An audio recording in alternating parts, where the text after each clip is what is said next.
বন্ধুরা, আমাদের রূপায়ণ নমিস ব্লগে তোমাদের সবাইকে আরো একবার অনেক অনেক স্বাগত আর অনেক ভালোবাসা।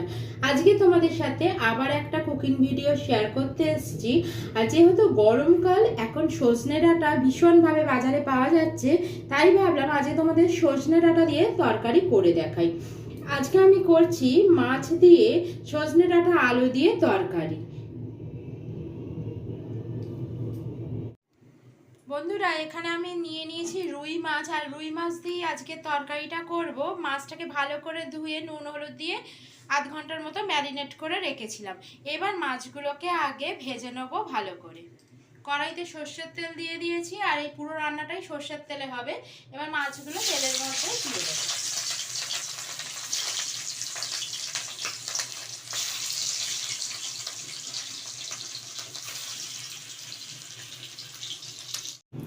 দেখো, মাছগুলো সব কটাকেই আমি ভালো করে ভেজে নিয়েছি। এবার রান্নাটা শুরু করব। বন্ধুরা, ডাঁটা আলুর তরকারি করবার জন্য আমি আলুগুলোকে এরকম ডুমো ডুমো ভাবে কেটে নিয়েছি। তোমরা চাইলে ঝোলের যেরকম আলু কাটে একটু লম্বা লম্বা করে সেরকম ভাবেও কেটে নিতে পারো। আমি যেহেতু একদম গেভি গেভি করবো, তার জন্য এরকম ভাবে কেটে নিয়েছি। তোমরা যদি ঝোল রাখতে চাও তাহলে লম্বা করে কেটে নেবে। এবার নিয়ে নিয়েছি এখানে সজনা ডাঁটা, লাগবে আদা বাটা, টমেটো কুচি, আর রান্নাটা করবো আমি কাঁচা লঙ্কা দিয়েই, তার জন্য কাঁচা লঙ্কা নিয়ে নিয়েছি। তাহলে এই রান্নাটা খুবই সহজ। চলো তাহলে রান্নাটা শুরু করি। আর মাছের তেলেই আমি রান্নাটা করব। যে মাছের তেলটা আছে এর মধ্যেই আমি ফোড়নে দেবো 5 ফোড়ন। তেলটা গরমই আছে, কারণ মাছটা তো ভাজা হয়েছিল। এবার এই তেলের মধ্যে দিয়ে দেবো 5 ফোড়ন, আর দিয়ে দেবো একটা তেজপাতা। তেজপাতা একটা দিয়ে দিলাম। এবার ফোড়নটা হাফ মিনিটের মতো একটু নাড়াচাড়া করে নিতে হবে। আর ফোড়ন থেকে দেখবে সুন্দর একটা গন্ধ ছাড়ে। এই সময় দিয়ে দেবো প্রথমে আলুগুলোকে। ডাঁটাটা আমি এই সময় দেবো না, কারণ ডাঁটাটা গলে যায়, তাই এই সময় ডাঁটাটা দেবো না। আলুটাকে একটু ভালো করে ভাজা ভাজা করে নেব। দেখো বন্ধুরা, মিনিট 2 হয়েছে। আমি কিন্তু আলুগুলোকে এরকম ভাবে ভেজে নিয়েছি, কিন্তু পুরোপুরি লাল হয়ে যায়নি, দেখতেই পাচ্ছ। এখনো কিন্তু ভাজা বাকি আছে। তবে এই সময় কেটে রাখা টমেটোগুলো আমি এর মধ্যে দিয়ে দেবো, কারণ টমেটোগুলো এই সময় না দিলে টমেটোগুলো কিন্তু ভালো করে গলবে না। তার জন্য আমি আলু ভাজার সময় কিন্তু টমেটোগুলোকে দিয়ে একটু ভালো করে ভেজে নেব।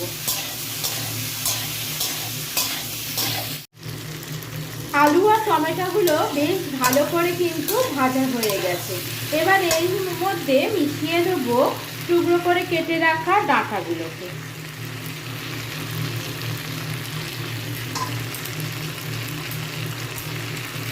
এই আলুর সাথে ডাঁটাগুলোকে আবার কিছুক্ষণের জন্য ভেজে নেব।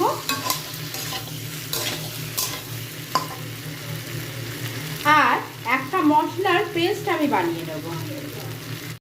মশলার পেস্টের জন্য আমি একটা বাটি নিয়ে নিয়েছি, আর এই বাটিটার মধ্যে দিয়ে দেবো পরিমাণ মতো হলুদ গুঁড়ো, দেবো জিরে গুঁড়ো। যারা লঙ্কা গুঁড়ো ব্যবহার করো এর মধ্যে লঙ্কা গুঁড়ো দিয়ে দিতে পারো, কালারের জন্য কাশ্মীরি লঙ্কার গুঁড়ো দিতে পারো, আর ঝালের জন্য এমনি যে ঝাল লঙ্কার গুঁড়ো আছে সেটা দিতে পারো। কিন্তু আমি যেহেতু লঙ্কার গুঁড়োর ব্যবহার করি না, তাই এখানে কোনো রকম লঙ্কার গুঁড়ো দেবো না। এবার এর মধ্যে দিয়ে দেবো পরিমাণ মতো আদা, আর দেবো সামান্য নুন।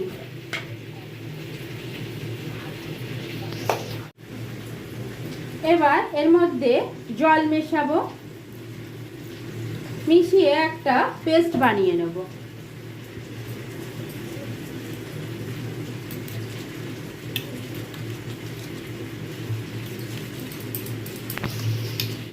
আর এদিকে দেখতেই পাচ্ছ সবকটা কিন্তু জিনিস আমার খুব ভালোভাবে ভাজা হয়ে গেছে। রংটাও কিন্তু দেখতে পাচ্ছ কি সুন্দর এসেছে।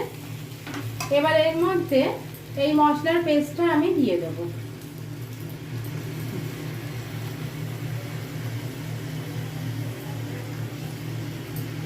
আর দিয়ে দেবো কাঁচা লঙ্কা কুচি। ঝাল তোমরা যেরকম খাও সেরকম পরিমাণ ব্যবহার করবে। এবার মশলাটাকে খুব ভালো করে আলুর সাথে কষিয়ে নেব।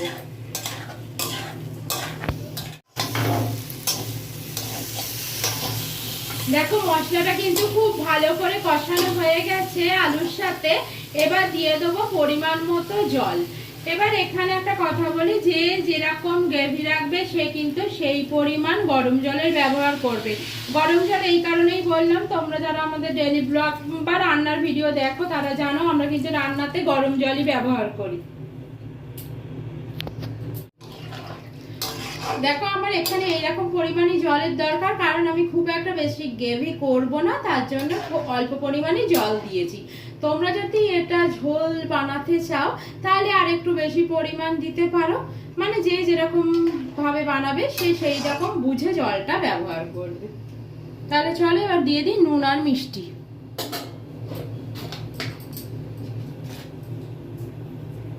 নুনটা নিজেদের স্বাদ মতনই দেওয়া হবে। আর দিয়ে দেবো, এবার দিয়ে দেবো পরিমাণ মতো মিষ্টি।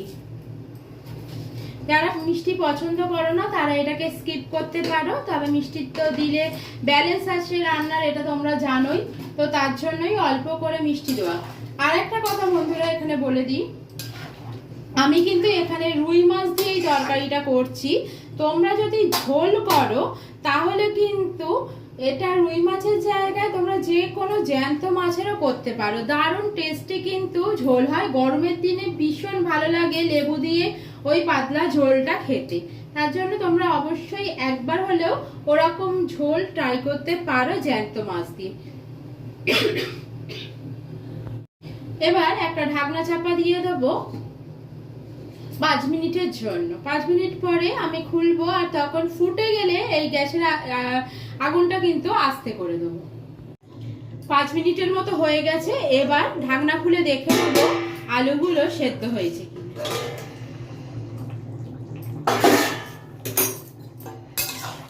এখানে ঝোলটা কিন্তু অনেকটাই কমে গেছে, আর দেখো আলুগুলো কিন্তু একদম সেদ্ধ হয়ে গেছে। এবার এই সময় দিয়ে দেবো এর মধ্যে ভেজে রাখা মাছগুলোকে।